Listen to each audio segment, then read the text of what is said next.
Hello, it's NG Preparation here again, and today we're doing a video on how you can write the perfect personal statement to get into your top UK uni. So about a year ago, I wrote a personal statement that got me offers from Cambridge, UCL, and KCL, and I just want to share the process that got me into writing that. So without further ado, here's how you can write your perfect personal statement. So what is a personal statement? Well, the personal statement is basically a pitch from 300 to 500 words that you send out to your universities where you hope to study. So naturally, the first stage is for you to research which uni and specifically what course you want to take. And this is really important because you really need to know what course exactly you're applying to. I'd suggest that before writing your personal statement or before selecting your options at university on UCAS, you want to go to the university webpage. So here I have the UCL webpage for history, politics, and economics. And as you can see, it clearly states that there will be a particular focus on Central and Eastern Europe, Russia, and the post-Soviet world. So you should only apply to this course if you specifically want to study this. And then in your personal statement, you have to talk about why the Soviet Union particularly interests you, for example. Unfortunately, the UK application system for uni is very specific. You need to know what you're studying. You have to demonstrate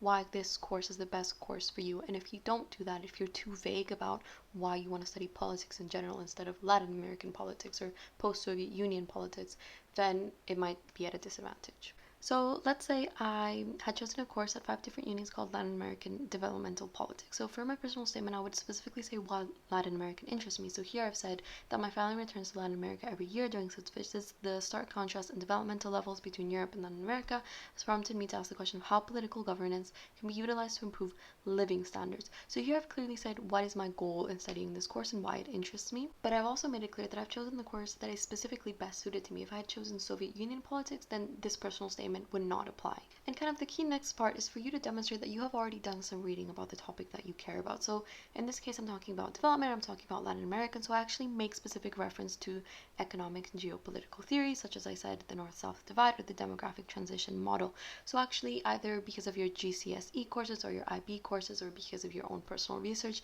you should have at least some sort of understanding of what goes on in this course, and you want to mention it. You want to say why learning about this in the past has interested you, but you also want to give your opinion. You really want to show that you've thought critically about these things. You don't just read something and accept it, you have your own opinions on it. So for here, I talk about the North-South divide, and I say that it sounds kind of Eurocentric. It doesn't take into account the different developmental models that Latin America might face. So be assertive.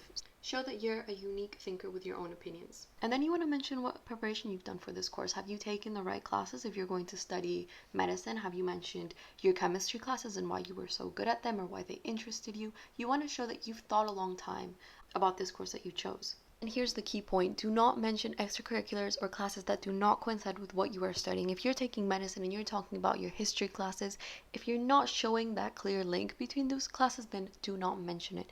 Equally, if you were captain of the soccer team and you're applying to politics, then it might not be so relevant to talk about soccer or about tennis or whatever other sport unless you're mentioning it to prove your leadership abilities and then how that would make you successful in politics. On to one of the most tricky but important parts, step 3. How do you actively gain experience in your chosen fields? What books have you read? What internships have you done? Do you write a blog about what you're going to study? For instance, if I'm really into politics, what authors do I like that have dealt with the issue at hand before?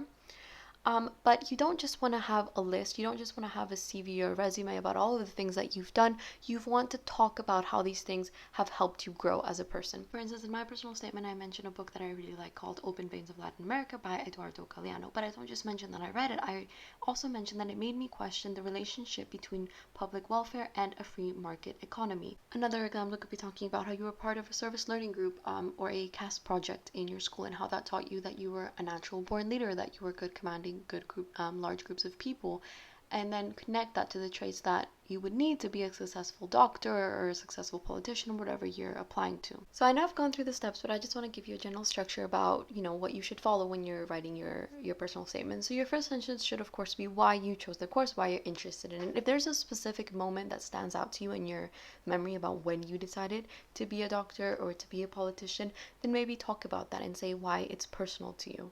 And once you've highlighted this, you can move on to what you've done in preparation for your subject. What classes have you taken? What knowledge have you gained outside of school? So this would be your extracurricular part, but also analyzing your success in high school classes related to your subject.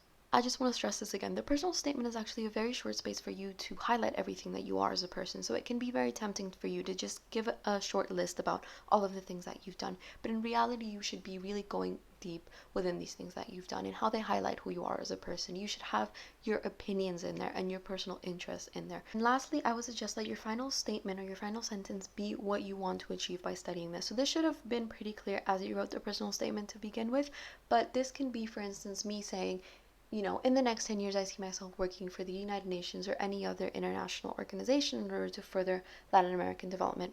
That would be a clear goal that you have in mind, showing that you're really passionate about pursuing this.